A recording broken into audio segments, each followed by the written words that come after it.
दोस्तों, सीरियल गुड्डन तुमसे ना हो पाएगा इस सीरियल के आज के एपिसोड में हमें शुरुआती सीन में ये दिखाया जाता है कि गुड्डन एजे के लिए वो फ़ोटो लेकर आई होती है जिसमें उसकी सबसे कीमती चीज़ यानी अंतरा का फ़ोटो होता है।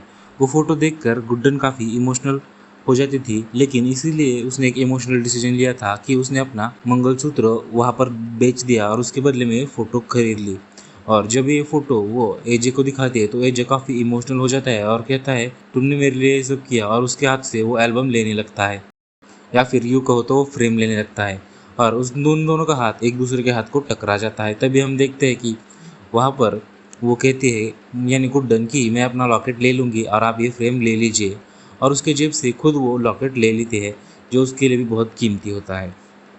दूसरी ओर हम देखते हैं कि कार में बैठकर लक्ष्मी कहीं भाग रही होती है। तभी वहाँ से वह पुलिस आ जाता है और उसे कहता है कि तभी मैं सोचूं मेरी प्यारी बहन कल से इतना अच्छा क्यों हम सबसे बिहेव कर रही थी। वो लस्सी क्या, वाह वाह, मतलब सारे जिंदाल्स को तुमने लस्सी पिलाई और बेहोश करके सारा काम साफ चपाट कर दिया, यानी कि सभी चीज़ें चुरा ली। तो वो कहता है अब बोलो। तो वो कहती है तुम हर जगह मेरा पीछा क्यों करते हैं।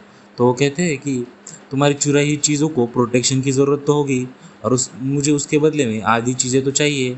और इन दोनों के बीच में बहुत बड़ा झगड़ा हो जाता है और वो कहती है कैसे भाई हो तुम। दूसरी ओर हम देखते हैं कि अब घर में वो फ्रेम लेकर वहाँ से एजे जा रहा होता है। तभी दुर्गा आकर उसे चीखने लगती है और कहती है कि तुम इतने सेल्फिश कब से बन गए।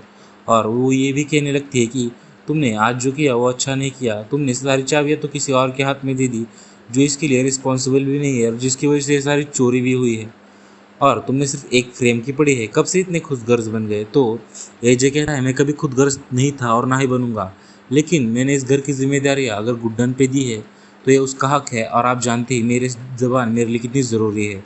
और वो गुस्से में जा रहा होता है। तभी गुड्डन उसे रोक लेती है और कहती है कि इस चीज़ के लिए सबसे ज़्यादा डिज़र्विंग कोई है तो वो दुर्गा है, और साथ ही में वो ये भी कहती है कि उसे इस चाबियों का कोई भी मोह नहीं है और वो खुद ये चाबियाँ देना चाहती है। तभी वो जाकर दुर्गा को ये चाबियाँ देती है और साथ में चाबियाँ देने के बाद गुड्डन उससे माफ़ी भी मांगती है अपने कान पकड़कर, और वो काफ़ी खुश हो जाता है। बाद में हम देखते हैं कि दादी को भी ये चीज़ें अच्छी लगती है और दुर्गा के हाथ में फाइनली चाबियाँ हो जाती है। सारे घर की चाबियाँ होने के बाद अब देखते हैं कि तीनों भी रोने लगती है इमोशनल होकर। तभी दुर्गा आकर उन दोनों को डांट देती है और कहती है चाबियाँ ही है, कोई खजाना नहीं है, मेरा ही है, मैं ही संभाल सकती हूँ इसे, अगर कोई और लेगा तो क्या हुआ तुमने देखा ही होगा।